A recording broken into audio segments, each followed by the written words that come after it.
Oi, pessoal! Sejam muito bem-vindos. Hoje a gente vai conversar sobre uma perspectiva bem surpreendente e, ao mesmo tempo, muito profunda a respeito do ressentimento. Sabe, é uma emoção que todo mundo conhece, mas o que ela significa de verdade? A resposta que vamos explorar aqui pode, de verdade, mudar o jeito como a gente enxerga as nossas próprias mágoas. Vamos começar com uma pergunta que vai direto ao ponto. Pensa bem. Quem nunca sentiu aquele peso de uma mágoa, aquele nó no estômago que parece que não sai? Mas para além desse desconforto que a gente sente na hora, qual é o custo real, o preço que se paga por se apegar a essa dor? Então, a resposta, segundo essa linha de pensamento, é bem direta. Guardar um ressentimento é, na sua essência, um ataque. Mas e aqui que a coisa fica interessante. O alvo desse ataque talvez não seja quem a gente imagina. Certo, vamos aprofundar um pouco mais. Esse conceito, que vem dos ensinamentos de Um Curso em Milagres, diz que guardar uma mágoa é um ataque contra si mesmo.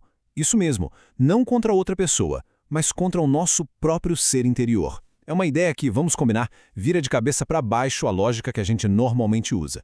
E olha só como essa definição muda tudo. O ressentimento aqui deixa de ser só uma raiva que a gente direciona para alguém. Ele se torna um ataque ativo contra a nossa própria capacidade de amar, contra aquela essência de amor que, segundo essa filosofia, existe dentro de cada um de nós. Mas por que seria um autoataque? Qual é a lógica por trás disso? É fascinante, na verdade. Vamos dar uma olhada nas 3 razões principais que explicam esse pensamento que, à primeira vista, parece tão contraintuitivo.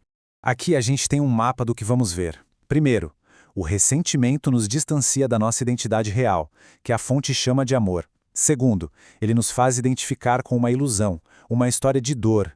E terceiro, a gente passa a usar essa dor para se definir, transformando um evento do passado em quem a gente é hoje. Vamos explorar cada um desses pontos.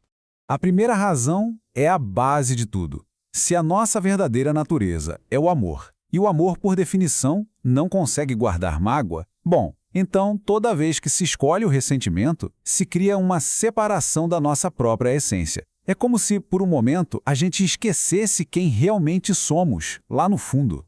E a segunda razão fica muito clara aqui. Manter uma mágoa é se identificar com uma versão limitada de si, com uma narrativa de dor. É como escolher vestir um personagem que foi ferido em vez de se conectar com a essência real, que, segundo a fonte, é puro amor e por isso não pode ser ferida de verdade. A terceira razão vem na esteira da segunda. Ao guardar rancor, a gente permite que uma coisa que aconteceu, um evento externo, se torne a nossa definição. Isso acaba escondendo a nossa luz interior, sabe? A gente usa a dor como um escudo, que no fim das contas só machuca nós mesmos. Ok, entender o problema é o primeiro passo, mas o mais importante é saber. E agora? Como a gente interrompe esse ataque interno? Felizmente, existe um caminho bem claro para essa libertação.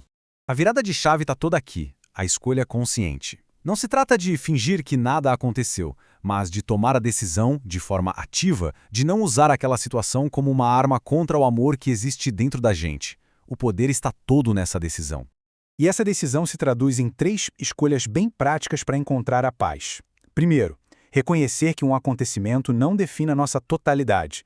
Segundo, escolher ativamente a paz, em vez de ficar remoendo o conflito.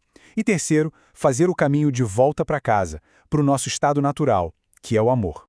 E tudo isso nos leva ao verdadeiro propósito do perdão. Liberar uma mágoa, nesse contexto, não é um sinal de fraqueza ou um favor que se faz para outra pessoa. É, na verdade, um retorno poderoso a si mesmo, a nossa verdadeira essência. Olha, se tem uma ideia para a gente levar daqui é esta. O perdão, visto por essa lente, é um ato radical de autocuidado. O maior beneficiado quando a gente se livra do ressentimento somos nós mesmos. É um presente que a gente dá pra gente. E para fechar, fica uma reflexão. Se o ressentimento é um ataque que nos afasta da paz, a pergunta que fica é: que paz será que está esperando logo ali, do outro lado da decisão de parar de se auto-atacar? A resposta, claro, é uma jornada bem pessoal.